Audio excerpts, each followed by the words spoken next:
After his swearing-in ceremony as deputy president finally on Tuesday, the position of Mr William Samoei Ruto as the Jubilee Party frontrunner in 2022 is sealed for now. But the journey ahead is most unpredictable, complex and slippery. His main challenger from the opposition remains unknown, and the fact that the incumbent, President Uhuru Kenyatta, will exit the scene after serving 2 terms in office excites and complicates the next elections even the more. But aware of the huge task ahead, Mr Ruto, who turns 51 later this month, has already activated his networks within and outside Parliament. In the August House, he has strategically secured 2 key slots in the National Assembly and the Senate through his close allies Mr Aden Duale and Mr Kipchumba Murkomen. Retain position. While the Garrisa Township MP was largely expected to retain the position, it is the replacement of Tharaka Nithi Senator Kithure Kindiki with his Elgeyo Marakwet counterpart that has raised eyebrows. Executive meets amid reshuffle anxiety.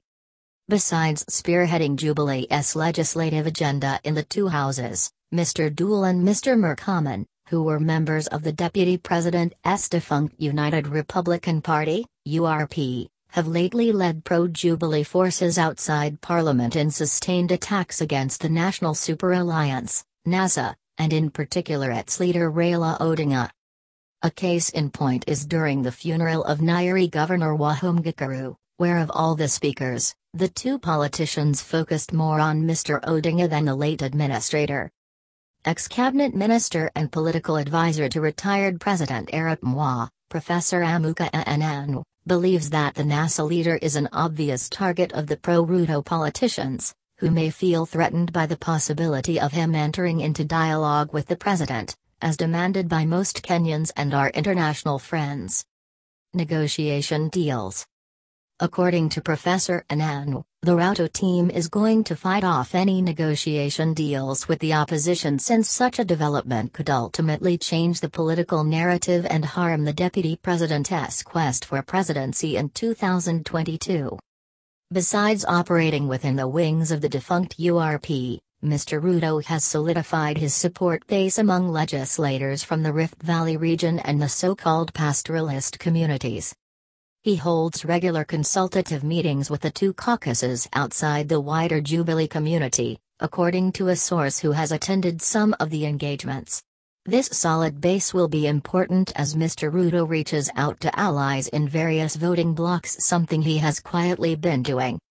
Read, Ruto vs Gideon, Uhuru's tough choice.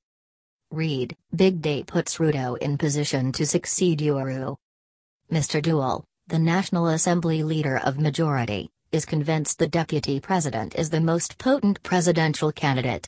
He describes Mr Ruto as a most loyal deputy and valuable team player within the Jubilee fraternity who deserves to be rewarded with the top job.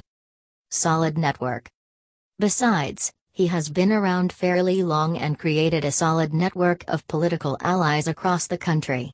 This is the network that has been very useful for Jubilee's 2 successive wins and will no doubt prove handy in the coming years, Mr Duale told the Sunday Nation.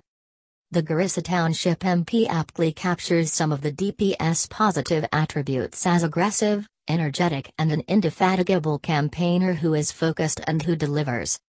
Mr Ruto, says Mr Duale, is also a hands-on operative, who personally works through or closely supervises a given political undertaking. His views are supported by Pokot South MP David Kosing. We are very clear as Jubilee that our 2022 presidential candidate is Mr Ruto.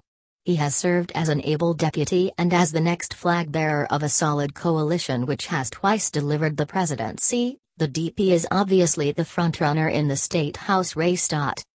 Generous.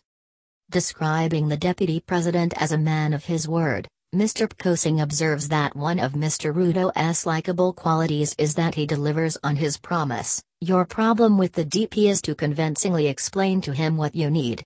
It is never easy, but once he buys into it, you can as well retire to bed because it immediately becomes his problem.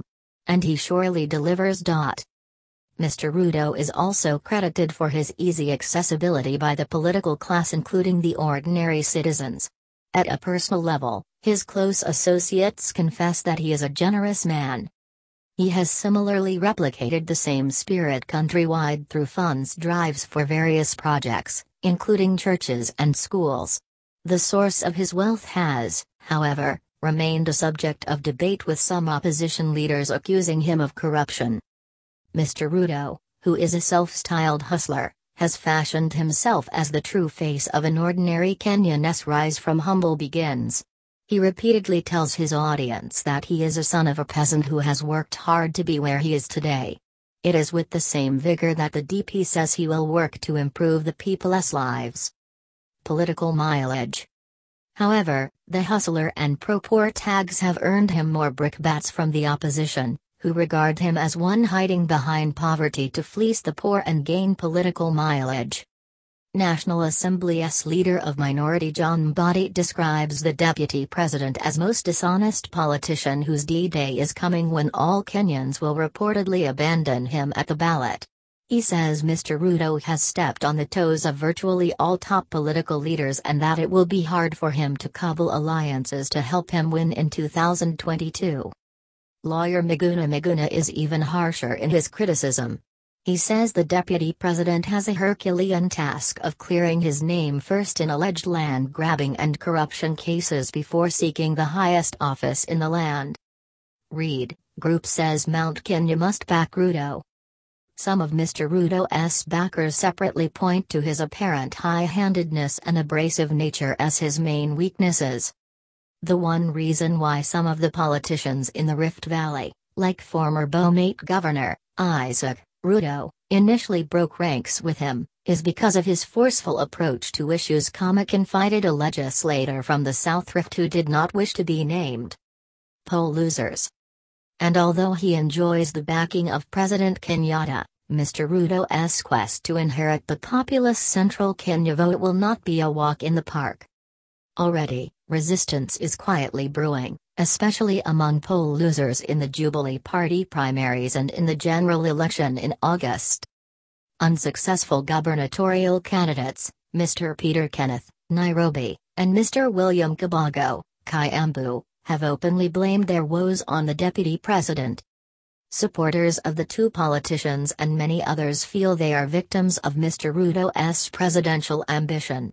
They opine that the deputy president has deliberately neutralized the political heavyweights in the region so he can have no serious challenge from the region come 2022. If this is truly the scheme, it also speaks to a different fact that Mr. Ruto is already a powerful political figure, able to influence voting patterns in central Kenya region. Tension. Nonetheless, friction between Mr. Ruto and some politicians in the region continues to heighten. Mr. Kabago became the first politician in June last year to verbalize this tension when he told Mr. Ruto that he would not automatically inherit Mr. Kenyatta's political constituency. Speaking in Juja, the former Kiambu governor said the decision as to who would become president would not be automatic. Mr. Ruto reacted by reminding the then Kiambu governor that Jubilee was a national party and not an ethnic entity.